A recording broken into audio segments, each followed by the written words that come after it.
My aunt claimed my house while I traveled, but she forgot one detail.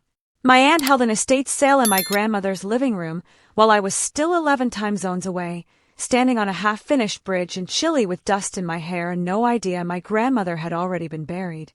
When I finally got home 3 weeks later, there was a realtor's sign staked into the flower bed my grandmother had planted the year I was born, and a woman I'd known my entire life stood in the doorway of a house that wasn't hers and told me, gently, like she was doing me a favor, that I didn't have a key anymore.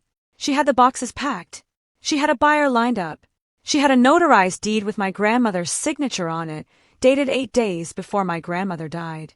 What she didn't have, what she never once thought to check in 3 straight months of moving boxes and estate sales and confident phone calls to the family group chat, was the one piece of paper that made every single document she was holding worth exactly nothing. Welcome back to Dark Revenge, the channel where quiet people outlast loud liars, where inheritances get stolen and truth quietly gets them back, and where every revenge you'll see here is legal, calm, and fully earned. No shouting, no violence, just the truth standing up in a room where it finally counts. If toxic relatives, stolen houses, and slow-burning justice are your thing, you're exactly where you're supposed to be. Subscribe now, because we post a new story like this every single week, and drop a comment telling me where in the world you're watching from before this one really gets going. Now let me take you back to where it started, because you need to understand the house before you understand what she thought she'd gotten away with. My name is Nora Whitfield. I'm 35, and structural engineering isn't the career people usually picture for a woman who grew up in a 2-bedroom house on Larkspur Lane with hand-me-down bicycles, and a grandmother who still clipped coupons out of habit long after she didn't need to anymore. But I fell in love with the work early, with the idea that if you measure carefully enough, if you check your numbers twice and trust nothing you haven't verified yourself, things don't have to fall down. I inspect bridges for a living, the big ones, the kind that carry 6 lanes of traffic over rivers people cross every day without a second thought, the kind that fails slowly, in ways nobody notices until somebody finally checks. My work sends me overseas for months at a stretch. Retrofit projects, seismic assessments, load testing on structures that have been standing since before I was born. In March, I was 4 months into a joint project reinforcing a viaduct outside Santiago, Chile, living in a company apartment with spotty internet, a 6-day work week, and a kind of tire that settled into my shoulders by 9 every night. I liked that life. It wasn't glamorous. It was steady and organized, and mine built the same careful way I build everything else. Check the load. Check the anchor points. Don't trust anything until you've verified it yourself. My grandmother taught me that lesson long before I ever learned it on a job site, and none of what happened next makes sense unless you understand her first. Ruth Whitfield raised me starting when I was 12, after my father, her son, died in a warehouse accident, and my mother, who'd never really wanted the weight of raising me, even while he was alive, packed 2 suitcases and moved to Arizona with a man I met exactly once at a gas station on her way out of town. Ruth didn't ask me a single question about any of it. She just showed up at my middle school with a casserole dish balanced on one hip and a spare room already made up with fresh sheets, and that was that. I lived in that house on Larkspur Lane for the next 11 years. My Aunt Denise, Ruth's only daughter, had her own house across town, her own husband, and her own daughter, my cousin Whitney, and for years I understood, without anyone ever spelling it out, that I was the extra one. The one who came bundled with the house because nobody else particularly wanted the trouble of me. Denise never raised a hand to me and rarely raised her voice. It was smaller than that, and it lasted a lot longer. It was the way she introduced me at church as Ruth's granddaughter she's raising, like I was a hobby my grandmother had picked up in her 60s. It was a family trip to the Outer Banks the summer I turned 14, 3 bedrooms booked months in advance, and somehow never quite enough room worked out for me. So I stayed home with a neighbor while Ruth went alone, furious in a way I didn't fully understand until I was older. It was Denise, sliding a plate of Thanksgiving leftovers across the counter toward me and announcing, to no one in particular but loud enough for the whole kitchen, "We feed extra mouths around here and nobody minds." Like generosity only counted if somebody was watching her be generous. I remember one birthday in particular, Ruth's 79th, the last one before the stroke. We'd all gathered at Larkspur Lane for cake, and somewhere between the candles and the coffee, Denise had leaned back in her chair, patted the tabletop like she was patting the house itself, and said, half joking, the way people say things they mean but want deniability on, "You know, Mama, when the time comes, Whitney and I could really use a place like this. Give this old house some life again, some grandkids running around." Ruth had gone very still, the way she did when she was choosing not to say the first thing that came to mind, and had simply said, "This house isn't going anywhere I haven't already decided." I remember thinking it was an odd thing to say, precise in a way normal conversation usually isn't. I didn't think about it again for months. I wish I'd thought about it sooner. Ruth minded all of it, in her own quiet way, even when I didn't fully understand what I was watching. The year I turned 16, she sat me down at that same kitchen table with 2 mugs of coffee I wasn't technically old enough to drink and told me, "You don't owe anybody an apology for taking up space in this house." You hear me? I heard her. It took me another 15 years to fully believe it. I built my whole adult life around 2 things Ruth taught me without ever quite saying them outright. Work hard enough that nobody can argue with your results. And keep your own records, because someday somebody is going to try and hand you a different version of your own story. Ruth had a stroke on a Tuesday morning in late February, in that same kitchen, at the same table where she'd once handed me coffee and told me I belonged. A neighbor found her about an hour later and called the ambulance. I didn't learn any of it until 11 days after it happened, and that gap is the part that still sits wrong in my chest whenever I let myself think about it too long. My project in Santiago had moved into a testing phase on a remote span outside the city where cell service simply didn't reach. 6 days on, 1 day off, for what was supposed to be a 2-week stretch. I told my family exactly when I'd be unreachable, the same way I always did before going dark on a job site. Denise had those dates. I texted them to her myself back in January, because she'd asked, because she'd said she wanted to keep everyone in the loop. By the time I climbed back into signal range on a Sunday, and my phone lit up with 43 missed calls stacked one on top of the other, Ruth had already been in the hospital for 11 days, had suffered a second stroke on day 9, and had passed away on day 10, quietly in her sleep, with Denise the only family member present. The funeral had already happened. I'd missed it by 4 days. I stood in a gravel parking lot outside a job site in Chile and listened to a voicemail Denise had recorded the night of the funeral, her voice thick and careful, saying she was so sorry I couldn't get the message in time, that everything had happened so fast, that she hadn't known what else to do but move forward without me. I flew home on the next available flight, 26 hours across 3 layovers, and the whole way I kept running the math in my head, over and over, the way you check a calculation you don't want to be right about. 11 days. Someone had 11 full days to find a way to reach me and hadn't managed it on a project where my employer kept emergency contact protocols specifically for family crises. Protocols Denise had the number 4 because I'd given it to her myself 2 years earlier after a scare with Ruth's blood pressure. 11 days is a long time to fail at something that simple. I got back to Millhaven on a rainy Thursday in March, 10 days after burying a grandmother I never got the chance to say goodbye to, and the first thing I noticed before I'd even gotten out of the rental car was the sign staked into the flower bed.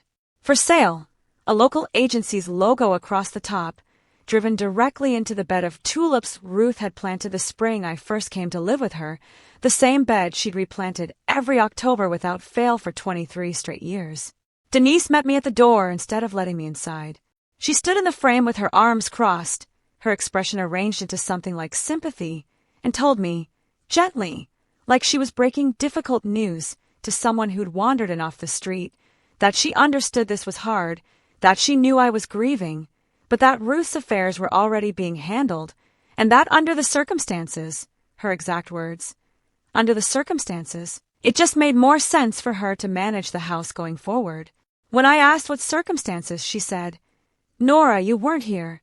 Like that single fact settled everything. Like 11 days of missed calls from a country with bad cell coverage was somehow the same thing as choosing not to come.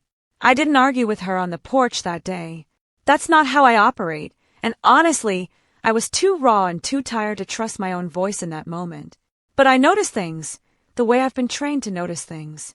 I noticed moving boxes stacked in the hallway behind her, already labeled in her own handwriting. I noticed Ruth's china cabinet standing open, half emptied. I noticed that when I asked to come in and gather a few of my own belongings still in my old room, Denise told me she'd put a few boxes together for me to pick up later, as though I were a former tenant collecting a security deposit rather than a granddaughter standing on the porch of the house she'd grown up in. I drove to a motel off the highway that night instead of pushing to stay, and I lay awake running through everything Denise had said, checking it the way I'd check a structural report for a number that refused to add up cleanly. She'd used the phrase Ruth's wishes 3 separate times on that porch, 3 times, without ever once producing a single piece of paper to back it up. I want to be clear about something, because it matters to me that you understand this correctly. I did not go looking for a fight. I went looking for the truth, because that is the only thing I have ever known how to do when the ground under me stops feeling solid.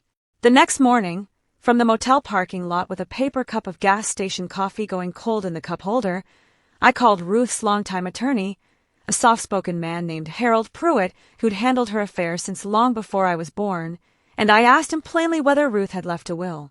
He went quiet in a way that told me something before he'd said a single word. Then he told me something that changed the shape of everything I thought I understood.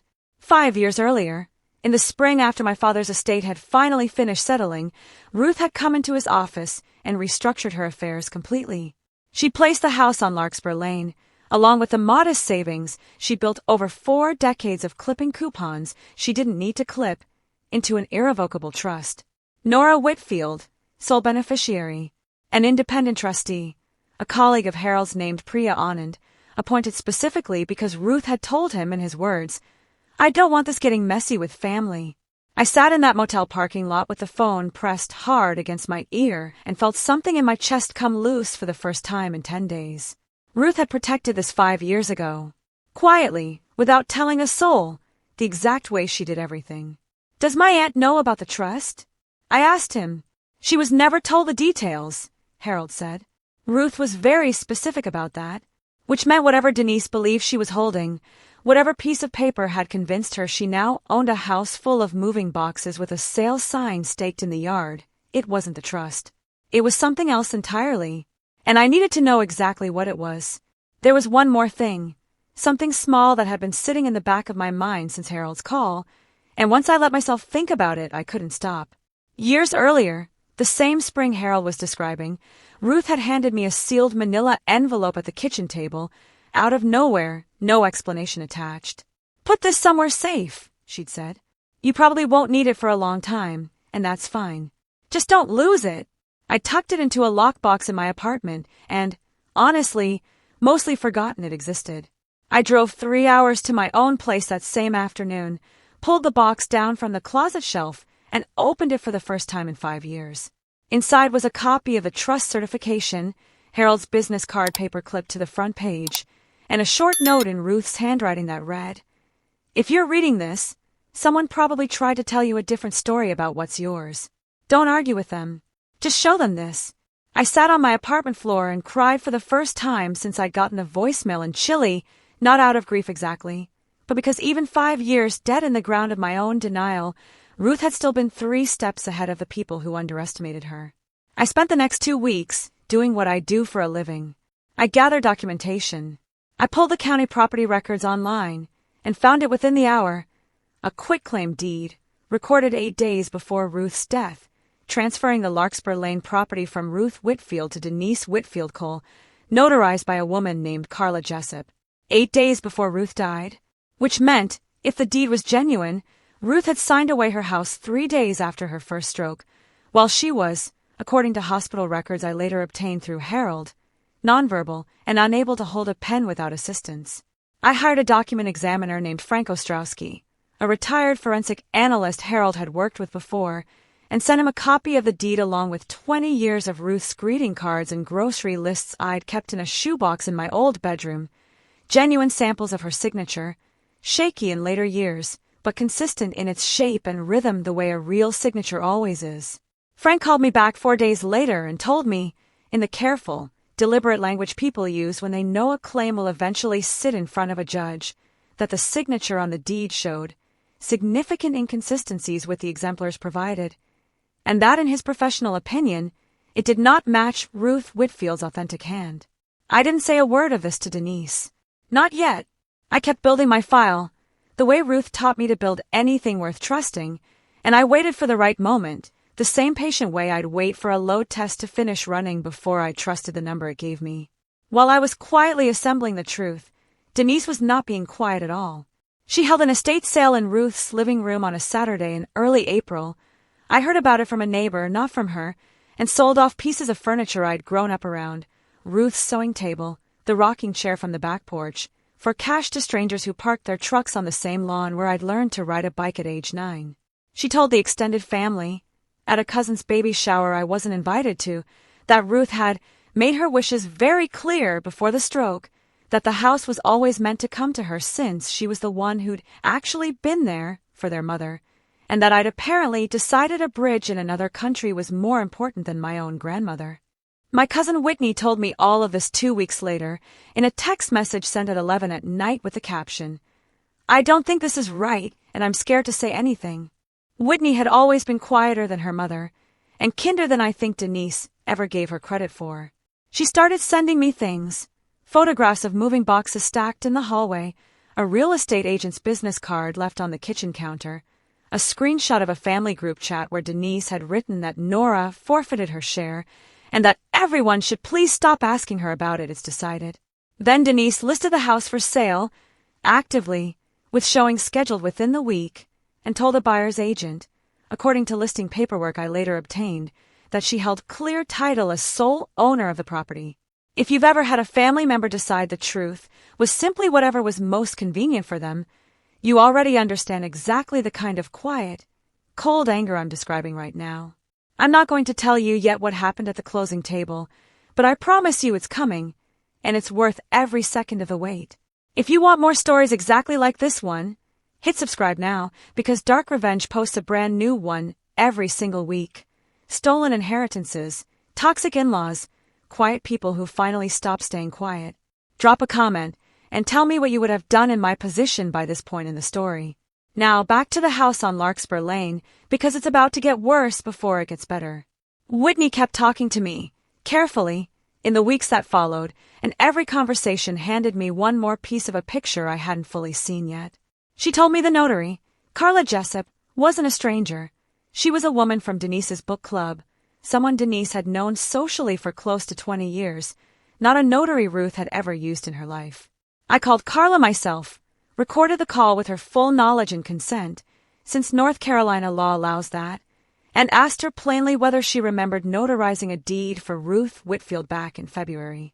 She hesitated for a long moment, then admitted she hadn't actually watched Ruth sign the document in person, that Denise had brought her the paper already signed and asked her to just notarize it as a favor, and that she trusted Denise because they'd known each other 2 decades.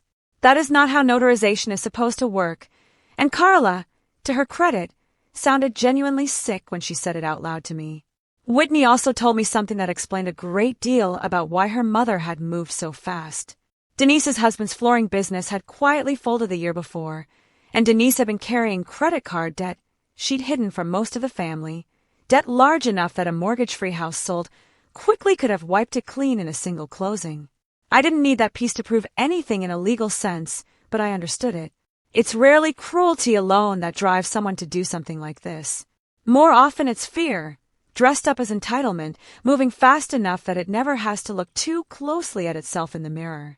I gave every piece of what I'd gathered, the forensic report, the hospital records, Carla's recorded statement, Whitney's texts and screenshots, and the trust documents from Harold's office, to Harold and to Priya Anand, the trustee, and together they began preparing a quiet title action and a formal fraud complaint, filed under seal, time for one very specific moment. The house had a closing date. Denise had found a buyer, a young couple relocating from Charlotte, first-time homeowners with nothing to do with any of this, people I genuinely felt for once I learned who they were, and the closing was scheduled at a title company office on the second Tuesday in May. Denise showed up that morning in a blazer she bought new for the occasion, according to Whitney, who told me afterward she'd overheard her mother on the phone the night before saying, "By tomorrow, this is finally over." She was right about that part, just not in the way she meant it. Harold and Priya arrived at the title company 40 minutes into the closing, trust documents in hand, with the title company's own system already flagging an issue on screen, because Priya, as trustee, had recorded a formal notice against the property the week before, the kind that surfaces the instant any title search runs. The closing agent stopped the signing mid-meeting. Denise, according to 3 separate accounts I pieced together afterward, stood up from the table and said, "This is my house. I have a deed," loud enough that the young couple's agent physically stepped between her and the closing agent's desk. And here's the one detail Denise never once thought to check. In 3 straight months of boxes and estate sales and confident phone calls to the family group chat, the quitclaim deed she was holding, real signature or not, notary shortcuts or not, simply did not matter because Ruth Whitfield hadn't owned the house on Larkspur Lane for 5 full years. Ruth could not have signed it away in February, even if she'd been sitting up in that hospital bed with a steady hand and every good intention in the world, because the house had already belonged to an irrevocable trust since the spring after my father's estate settled. You cannot deed away a house that isn't yours to give. Denise had spent 3 months building an entire second life on top of a piece of paper that, legally, was worth exactly nothing more than the ink it was printed with. Harold told me later that the title company representative said the word void out loud, plainly, in front of Denise, in front of the buyer's agent, in front of Whitney, who'd come along that morning because, she told me later, she'd had a feeling she needed to be there. I wasn't in that room. I want to be honest about that, because it matters to me that you know it. I decided weeks earlier that I didn't need to watch it happen to know it was real, and that the version of me who wanted to stand in that office and watch my aunt's face change wasn't a version of myself I wanted to become. I was in my own apartment 2 states away when Harold called to tell me it was done, and I remember sitting very still on my kitchen floor with my back against the cabinet, the same way I used to sit on Ruth's kitchen floor as a girl when the house felt too big and too loud, and just breathing. There was no shouting on my end, no lawsuit dragged out over years of appeals, no dramatic confrontation on a porch.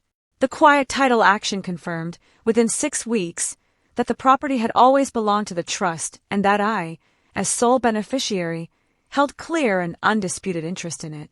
The fraud complaint Harold filed on Priya's behalf, alongside Frank Ostrowski's forensic report and Carla Jessup's sworn statement, went to the district attorney's elder fraud unit, a real division that exists in a lot of counties now, built specifically for cases exactly like this one. A notarized document, a vulnerable elder, a family member who simply assumed nobody would ever bother to check. I didn't push for the harshest outcome available to me.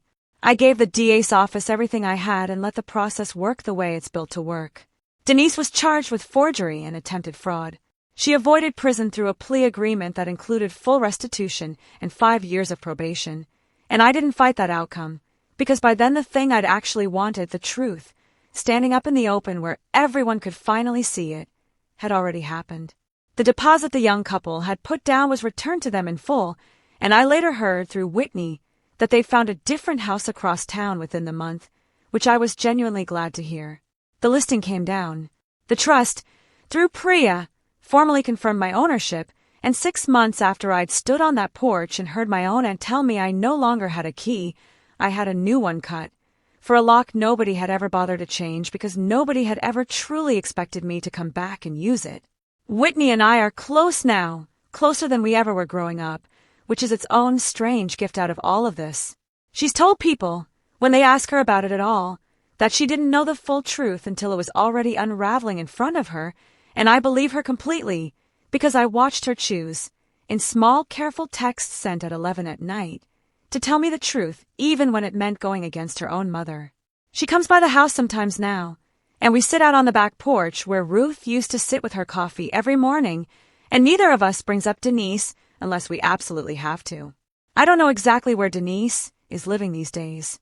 Whitney mentioned once, carefully, that her mother had moved into a smaller apartment across town, that the book club had quietly stopped including her, that the version of herself she'd spent 30 years building, generous, put together, the one who always did the right thing, had gotten a lot harder to hold on to once an entire town had watched a title company representative say the word void out loud in a room full of witnesses. I don't take any pleasure in that. I want to be honest about that too. But I don't carry guilt over it either. She built that outcome herself, one forged signature at a time, and the truth simply refused to hold the shape she tried to force it into. I finished my contract in Santiago that fall, managing the final reports remotely from the States, and I moved back into the house on Larkspur Lane the following spring. I replanted the tulip bed myself that October, kneeling in the same dirt Ruth had knelt in for 23 years, and I finally understood, all the way down, what she'd been trying to tell me at that kitchen table when I was 16 years old. I never owed anybody an apology for taking up space. Not then, and certainly not now. People ask me sometimes if I regret not being there when Ruth passed, and the honest answer is that I'll carry that particular ache for the rest of my life, quietly, the way you carry any wound that never fully closes over. But I don't carry the other version anymore, the one Denise tried to hand me on that porch, the story where I'd abandoned her, where I'd forfeited something, where not answering a phone in a place with no signal made me the villain in my own grandmother's story. That version is gone now, buried under a title company's records, a forensic report, and a trust document Ruth had the foresight to file away 5 years before any of us knew we'd ever need it. I still work in structures for a living, checking load points, verifying what will hold weight and what won't. It turns out I learned that lesson at home first, long before I ever learned it on a job site. Some things are built to look solid and collapse the moment real weight is finally put on them. And some things, the quiet ones, the ones nobody ever bragged about, were reinforced years before anybody thought to test them. That's the story of the house on Larkspur Lane, and the aunt who packed up every single box except the one piece of paper that would have stopped her from ever starting. If this reached you, if you've ever had someone try to rewrite your own life story the moment your back was turned, I want you to know the truth has more patience than any liar ever will. Tell me in the comments which part of this got to you the most. Share this with someone who needs to hear it tonight. And if you want more stories exactly like this one, hit subscribe. Dark Revenge posts a new one every single week. Toxic family members, stolen inheritances, quiet people who finally stop staying quiet and win the right way. I'll see you in the next one.